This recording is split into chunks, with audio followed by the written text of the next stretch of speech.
আসসালামু আলাইকুম। আরেকবার স্বাগতম জানাচ্ছি মাই ক্লাসরুমে। মাই ক্লাসরুমের এখনকার আয়োজনে থাকবে 15ই জানুয়ারি 2024-এর জন্য ডেইলি কারেন্ট অ্যাফেয়ার্স।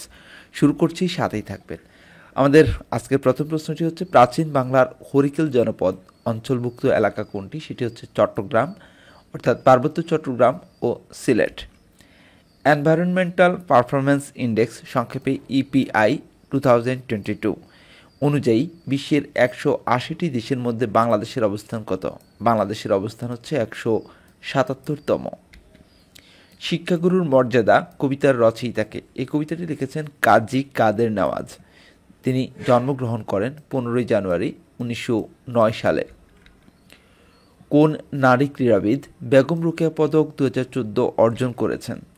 রানী হামিদ। অপহৃত বাংলাদেশ এই বইয়ের লেখককে? এই বইটি লিখেছেন অধ্যাপক মোহাম্মদ আনিসুর রহমান। লেবাননের নতুন প্রধানমন্ত্রীর নাম কি? তিনি নওয়াফ সালাম। আন্তর্জাতিক বিচার আদালতের প্রেসিডেন্ট নওয়াফ সালাম। নিউমোনিয়া রোগে মানব দেহের কোন অঙ্গ আক্রান্ত হয়? ফুসফুস আক্রান্ত হয়। বর্ডার গাভাস্কার ট্রফি কোন দুটি দেশের মধ্যকার টেস্ট ক্রিকেট সিরিজের নাম? ভারত ও অস্ট্রেলিয়া। অন্তর্বর্তী সরকার প্রথম দফায় কতটি কমিশন গঠনের সুপারিশ করেন?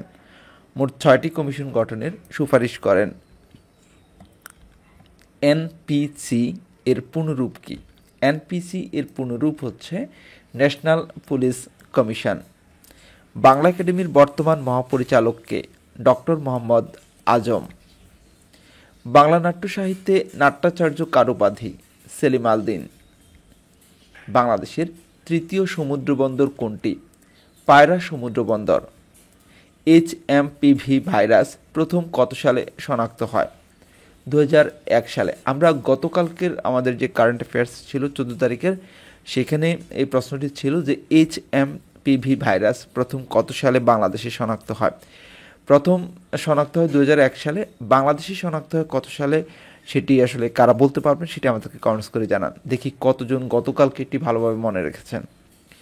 রৌমারী সীমান্ত কোথায় অবস্থিত? রৌমারী সীমান্ত অবস্থিত কুড়িগ্রাম। দেশের সবচেয়ে বড় ও ঐতিহাসিক বৌদ্ধবিহার কোনটি? রাংকুট বানাশ্রম বৌদ্ধবিহার, রামু। পায়রা সমুদ্রবন্দর কোথায় অবস্থিত? পটুয়াখালী, কলাপাড়া।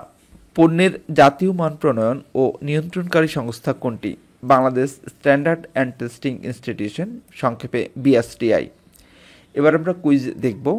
আপনাদের জন্য আজকের কুইজটি হচ্ছে, এনভায়রনমেন্টাল পারফরম্যান্স ইন্ডেক্স ইপিআই 2022 অনুযায়ী বিশ্বের 180টি দেশের মধ্যে বাংলাদেশের অবস্থান কত?